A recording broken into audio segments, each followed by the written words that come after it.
और सारा hand over time पे दिया। 2 दिन के अंदर मैंने पूरा स्ट्रक्चर ये खड़ा करके दिया था और मेरे को 42 लाख का इनसे भुगतान लेना है, जिसके लिए अब ये मुझे ना फ़ोन उठा रहे हैं, ना पैसे दे रहे हैं और ना ही किसी तरह का कोई संपर्क साध रहे हैं। 2 गनर जो उनके साथ सुरक्षा में हमेशा रहते हैं, उन्होंने मेरे को बाहर से ही भगा दिया कि तुम यहाँ मत आना, अदरवाइज़ तुम्हारे लिए अच्छा नहीं होगा। यहाँ पे जितने भी वेंडर थे जिनसे मैंने लोकल सामान यहाँ पे ख़रीदा था मेरठ के अंदर, वो लोग मेरा माल रोक रहे हैं और मुझे जाने नहीं दे रहे। 42 लाख रुपए के लिए माताजी ने हाथ खड़े कर दिए।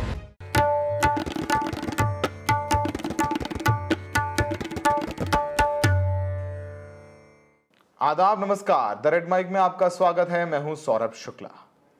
रामभद्राचार्य नाम तो सुना होगा।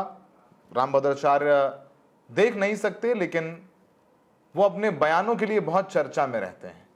करते तो वो राम कथा है, पर साथ में उनका सपना हिंदू राष्ट्र बनाने का है। वो अपने सपने को साकार करने के लिए तमाम ऐसे बयान देते रहते हैं जिसको लेकर के विवाद होता रहा है। लेकिन रामभद्राचार्य प्रधानमंत्री नरेंद्र मोदी और यूपी के मुख्यमंत्री योगी आदित्यनाथ के तारीफों के पुल भी बांधते रहे हैं। कभी वो धीरेन्द्र शास्त्री को गले लगा लेते हैं, तो कभी वो प्रधानमंत्री मोदी को आशीर्वाद देते नजर आते हैं। सारे काम करते हैं। लेकिन रामभद्राचार्य का एक बयान और एक ऐसा मामला सामने आया है जिसको लेकर उनके ऊपर तमाम सवाल उठ रहे हैं और उठाए जाने भी चाहिए। हाल ही में रामभद्राचार्य मेरठ आए। मेरठ में उनकी राम कथा थी। अब उस राम कथा में उन्होंने पश्चिमी यूपी को मिनी पाकिस्तान भी कह दिया, जिसको लेकर के बहुत बवाल हुआ। उस बवाल के बारे में बताएंगे हम आपको, लेकिन एक तगड़ा अपडेट है जिसको हमें लगता है कि आपको पहले बता देना चाहिए।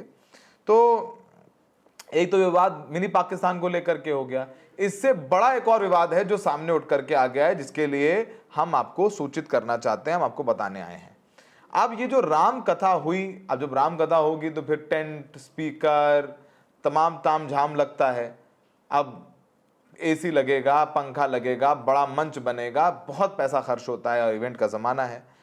तो जो टेंट का आयोजक था, जिस कंपनी को यह काम दिया गया, टेंट कारोबारी था, उससे संपर्क किया गया। बड़ा भव्य टेंट लगवाया गया। अब उसी टेंट कारोबारी ने रामभद्राचार्य और आयोजकों पर एक गंभीर आरोप लगाया है। वो भी छुप के कोई आरोप नहीं लगाया है, सामने आके बयान दिया है कि रामभद्राचार्य और एक कोई महामंडलेश्वर हैं, वो आयोजक थी और उन्होंने राम कथा के लिए जो पूरा काम करवाया उसका 42 लाख रुपए नहीं दिया है। यानी 42 लाख रुपए का बकाया है और राम कथा खत्म हो गई और ये लोग सब चले गए हैं। और जो व्यापारी पैसा लेने गया तो उसके साथ गनर जो महामंडलेश्वर हैं, कोई साध्वी हैं, उनके साथ धक्का मुक्की भी की टेंट कारोबारी के साथ। तो रामभद्राचार्य गए कथा करने, कथा पहले ही खत्म हो गई तय तारीख से, और फिर टेंट कारोबारी के पैसे भी नहीं दिए हैं। अब टेंट कारोबारी का नाम अनुज अग्रवाल बताया जा रहा है और उन्होंने कहा कि उनका 42 लाख का भुगतान है, बकाया है, जिसका पैसा नहीं दिया गया है। अनुज अग्रवाल कहते हैं कि टेंट का पूरा सौदा 87 लाख में हुआ था, मगर उन्हें 45 लाख ही मिले। अब जब वो आयोजकों से संपर्क करने की कोशिश कर रहे हैं तो सामने वाले कॉल नहीं उठा रहे हैं, और ये भी कहा कि वो गए तो उनके साथ धक्का मुक्की भी की गई है। अब ये मीडिया के पास जा रहे हैं, कह रहे हैं कि उनके 42 लाख रुपए दिलवा दिए जाएं, क्योंकि उन्हें तमाम चीज़ों के पैसे देने बाकी हैं और ये बिल्कुल नाजायज़ है। उन्होंने कहा कि जो भी बातचीत हुई, जो भी 87 लाख में पूरा ये मंच, टेंट सब फाइनल हुआ, सब लेटर हेड पर है, सब आपस में तय करके किया गया था। और उनकी कंपनी का नाम AB इमिग्रेशन एक्टिविटी है। उसी ने कथा, पंडाल, टेंटिंग का पूरा काम संभाला। ये सब सारी बातें बता दिया गया है और आयोजक चले गए हैं। ना रामभद्राचार्य मिल रहे हैं, ना रामभद्राचार्य के लिए इस राम कथा का आयोजन करने वाले हैं। तो सुनिए अनुज अग्रवाल क्या कह रहे हैं, फिर हम मिनी पाकिस्तान वाले बयान पर भी चर्चा करेंगे। अनुज अग्रवाल, टेंट कारोबारी, क्या आरोप लगा रहे हैं? नाम अनुज अग्रवाल है, मैं गाजियाबाद से आया हूँ। मेरी कंपनी का नाम AB क्रिएशन एक्टिविटी है।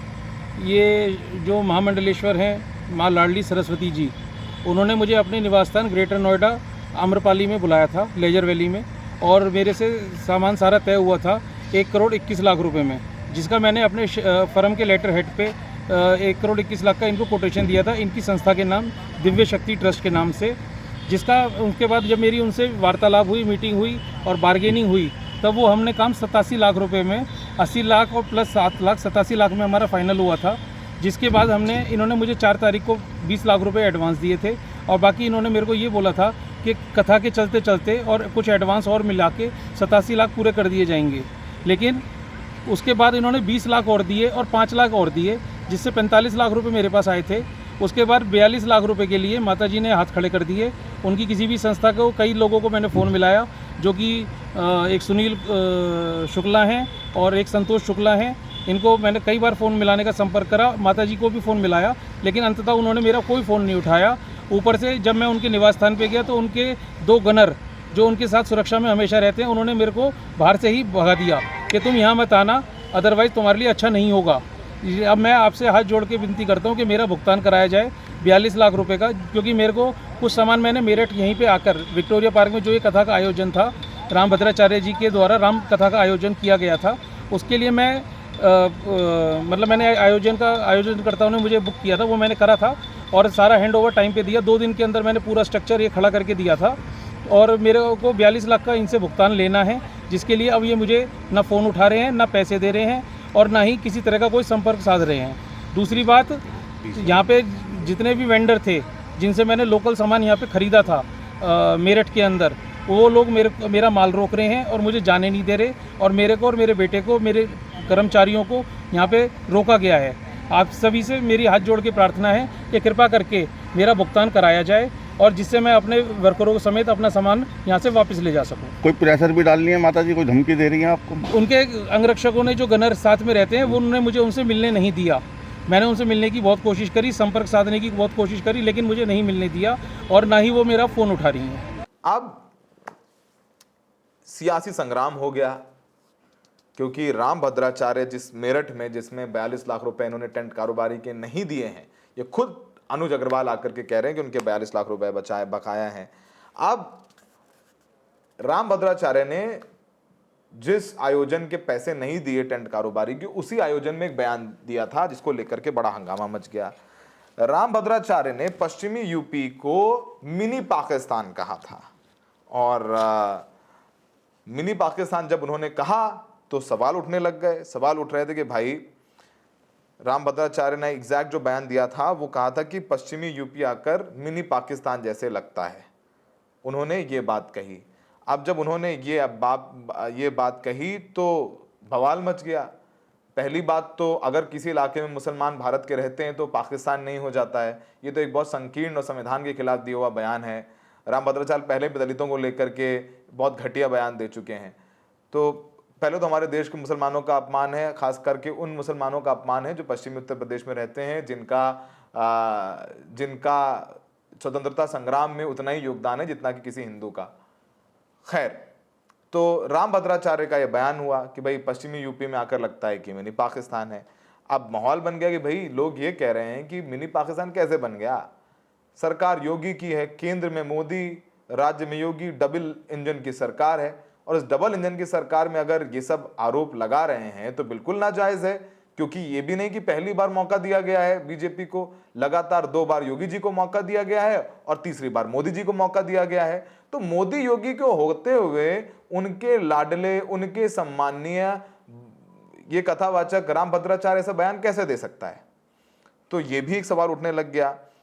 खैर, जब ये मामला आया तो समाजवादी पार्टी के तमाम नेताओं ने बोला कि पश्चिमी यूपी का मुसलमानों का ये बहुत अपमान है, और वो लगातार कहते रहे हैं कि हिंदुओं को जागरूक होना है, फलाना ढिमकाना दुनियादारी। अब इसको लेकर के जो शंकराचार्य जी हैं, अभी मुक्तेश्वरानंद, वो पहले भी थोड़ा क्रिटिकल रहते हैं, अब उन्होंने बयान दिया तो उन्होंने कहा कि योगी आदित्यनाथ के राज में पश्चिमी यूपी पाकिस्तान बन रहा है। ये कैसी बात है, सुनकर धक्का लग रहा है। क्या योगी को इसलिए चुना गया कि पिछले 10 साल में ऐसा होने दें? अभी मुक्तेश्वरानंद ने रामभद्राचार्य के बयान को बड़ा प्रश्न बताते हुए हिंदू धर्म को न्याय न मिलना चिंताजनक बताया है। तो यानी चुटकी ले लिया अभी मुक्तेश्वरानंद ने। अब रामभद्राचार्य ऐसे बयान देते हैं तो क्रिया की प्रतिक्रिया होती है। समाजवादी पार्टी की तरफ से क्या कहा गया कि ये मुसलमानों का अपमान है, पाकिस्तान क्या है सब जानते हैं, क्या सभी मुसलमान आतंकवादी हैं। ऐसे बयान नफरत फैलाते हैं और हिंदू मुस्लिम भाईचारे को तोड़ते हैं। और नसीहत भी दी एसटी हसन ने, कहा कि ऐसे बयान देकर के अपनी दुकान चलाने की कोशिश ना करें, क्योंकि रामभद्राचार्य अगर सिर्फ राम कथा सुनाएंगे तो शायद उनके नाम की चर्चा ना हो। तो राम कथा के जरिए बीच बीच में ऐसी बातें करके एक ऐसा मॉडल बन गया है, जो मॉडल अभी आजकल फिलहाल खरीदा जा रहा है। वही कर रहा है धीरेन्द्र शास्त्री, वही रामभद्राचार्य भी करने पर उतारू हो गए हैं। फिलहाल अब कुछ ऐसा ही सवाल अखिलेश यादव से प्रेस कॉन्फ्रेंस में पूछा गया रामभद्राचार्य को लेकर के, तो अखिलेश यादव ने कहा कि वो ज़्यादा बयान नहीं देंगे, रामभद्राचार्य दिव्यांग और कुछ कह देंगे तो बवाल हो जाएगा, ये अखिलेश यादव ने कहा। रामभद्राचार्य हो, सौरभ शुक्ला हो, कोई भी हो, अगर आप कोई धार्मिक आयोजन करते हैं, कोई भी आयोजन करते हैं, और आप उस आयोजन में काम करने वाले लोगों का पैसा नहीं चुकाते हैं, तो बिल्कुल गलत बात है। आप रामभद्राचार्य हैं तो आप पैसे नहीं देंगे।